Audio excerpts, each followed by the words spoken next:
All equipment used in mooring operations should be regularly inspected for defects, and any defects found should be corrected as soon as possible.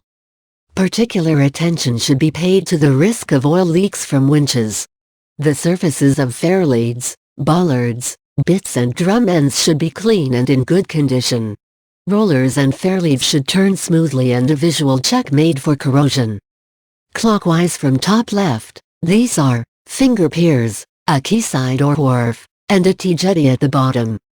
Clockwise from top left, these are a single buoy or single point mooring, SBM or SBM. Top right is a conventional buoy mooring, CBM. And a ship-to-ship, streets, transfer at the bottom. It is important to know the depth of water at the berth. The length of berth available for the vessel's length overall should be known. If the vessel will have overhang at the berth, alternate means of securing the overhanging part of the vessel should be used.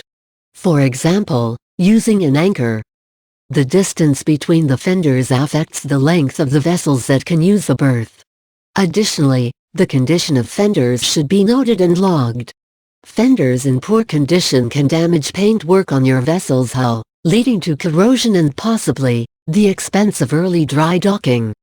There must be predetermined means to transfer cargo.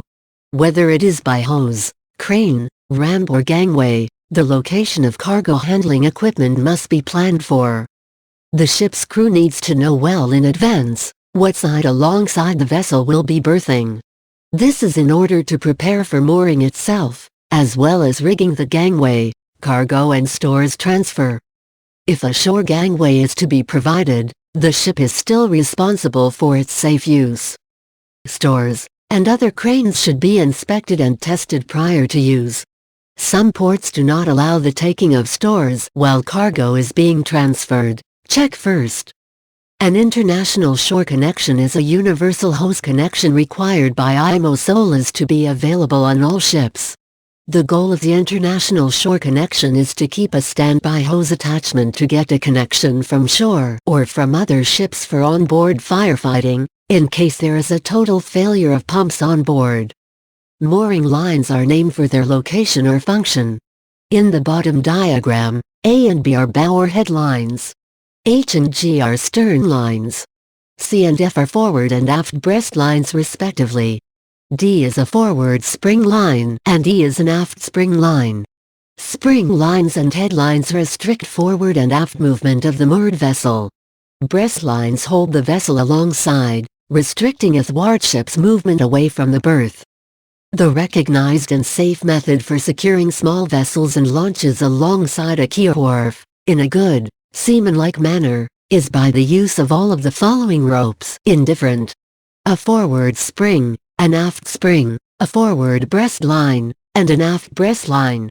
A risk assessment must be carried out for the full mooring arrangement and should include a diagram. Reduced mooring arrangements may be used when considered safe to do so. This may only be done after taking into account the weather and sea conditions, tidal state, tidal flow and respective snapback zones.